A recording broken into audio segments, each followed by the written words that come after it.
The thing nobody tells you, and I mean nobody, is that the organ keeping you alive for the first 9 months of your existence isn't even yours. It belongs to the pregnancy, and the moment that pregnancy ends, the organ goes with it. Gone, expelled, done. I remember the first time I held one, second year of studying human developmental biology, pathology lab. The professor slides a freshly delivered placenta across the examination tray and says, "Look at it properly." I did, and I've never looked at pregnancy the same way since.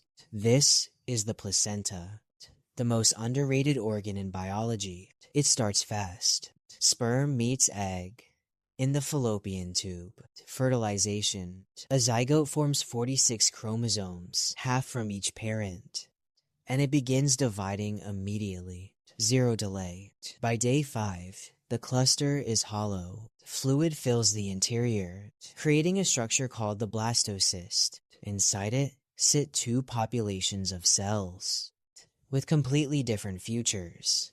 One becomes the baby, the other becomes the placenta. 2 destinies locked in less than a week after conception. Here's where things get aggressive. Between 6 and 12 days post-fertilization, the blastocyst reaches the uterus, and it doesn't politely request entry. The outer layer trophoblast cells multiplies at speed, loses its individual membranes, fuses into a single mass called the syncytiotrophoblast, and physically drills into the uterine wall. No invitation, no permission asked. Tiny pockets, called lacunae, open up inside that wall and fill with maternal blood. Finger-like projections, chorionic villi, grow straight into that blood pool. Oxygen, nutrients, crossing from mother to baby, across a membrane, waste, and carbon dioxide, traveling back the other way. The 2 blood supplies never touch, not once. Every molecule of oxygen that baby receives crosses through diffusion, across a membrane thinner than a sheet of paper, for 9 months straight.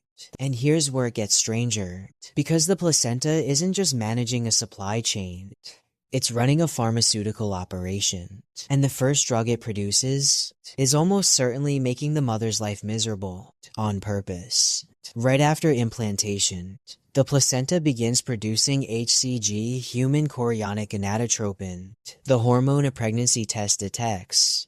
But HCG has a job. It travels to the corpus luteum and keeps it alive.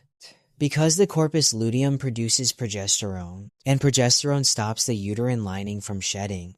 Without it, the body reads the pregnancy like a normal cycle, and ends it. HCG also instructs the immune system, stand down, do not attack. That single negotiation, immune tolerance of a genetically foreign body, is one of the most sophisticated things in human biology, and elevated HCG drives morning sickness. Higher levels, worse, nausea, which means the sickness isn't a malfunction, it's confirmation. The system is working exactly as designed. Morning sickness is the placenta telling you it's alive. Subscribe if this is the kind of biology that makes you think. New video every week. Back to the placenta. By week 12, it's fully operational. Takes over hormone production entirely. 4 functions running simultaneously. Oxygen delivery, waste removal, hormones, toxin filtration.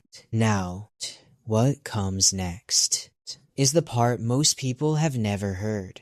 The umbilical cord is the supply line, 55 to 60 centimeters long, running from the baby's navel straight into the placenta. But here's what they don't tell you. It's packed with stem cells. Cells that can become bone, blood, fat, nerve tissue. Some families bank them at birth and say nothing. 10 years later, a sibling develops leukemia. The cord blood is a match. The stem cells are still viable. The child survives.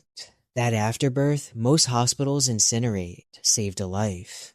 Years after the pregnancy ended. And then, the final act. The placenta ramps up prostaglandins, hormones that soften the cervix and trigger labor. Each contraction temporarily cuts blood flow to the placenta.